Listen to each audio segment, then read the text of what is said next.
ഇവിടുത്തെ അമ്മമാരുടെയും സഹോദരിമാരുടെയും കണ്ണീര് കണ്ടില്ല എന്ന് നടിക്കുന്ന ഒരു സർക്കാരിനെതിരെയുള്ള പോരാട്ടമാണ്.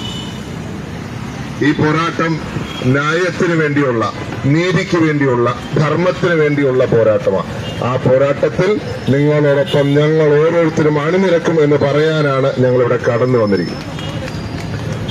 ഇന്ന് രാവിലെ ഈ കാര്യം ഒക്കെ ഉന്നയിച്ചുകൊണ്ട് അംഗനവാടിക്കാരുടെയും ആശാവർക്കർമാരുടെയും കാര്യം സൂചിപ്പിച്ചുകൊണ്ട് അടിയന്തര പ്രമേയം ശ്രീ നജീബ് കാന്തപുരം MLA ഉന്നയിക്കുകയുണ്ടായി. പരിഹാസത്തോടുകൂടിയാണ് അതിനെ നമ്മുടെ മന്ത്രി നേരിട്ടിട്ടുള്ളത്.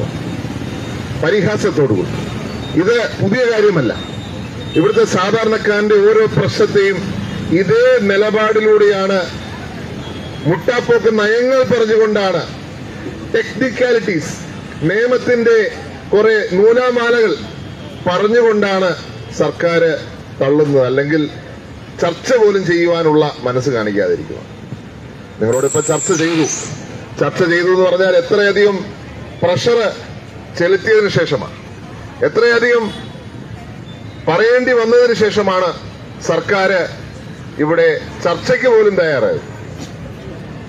ഞാൻ ചോദിക്കുന്നത്, അല്പമെങ്കിലും മനുഷ്യത്വം കാണിക്കണം എന്നുള്ളത് മാത്രമേ ഞങ്ങൾക്ക് പറയാനുള്ളൂ. മനുഷ്യത്വം, മനുഷ്യന്റെ പ്രശ്നങ്ങളിൽ മനുഷ്യത്വപരമായി ഇടപെടുക. അതിനകത്ത് ഈഗോയ്ക്ക് സ്ഥാനമില്ല. ഇവിടുത്തെ ന്യായമായിട്ടുള്ള അവകാശങ്ങൾ ഇവിടുത്തെ ആശാവർക്കർമാര് ഉന്നയിക്കുമ്പോൾ, ഇവിടുത്തെ കുഞ്ഞു മക്കളെ പരിപാലിക്കുന്ന ഈ അമ്മമാരുടെ സഹോദരിമാരെ കണ്ണുനീര് കണ്ടില്ല എന്ന് ഈ ഗവൺമെന്റ് എങ്ങനെ പറയാൻ സാധിക്കുന്നു?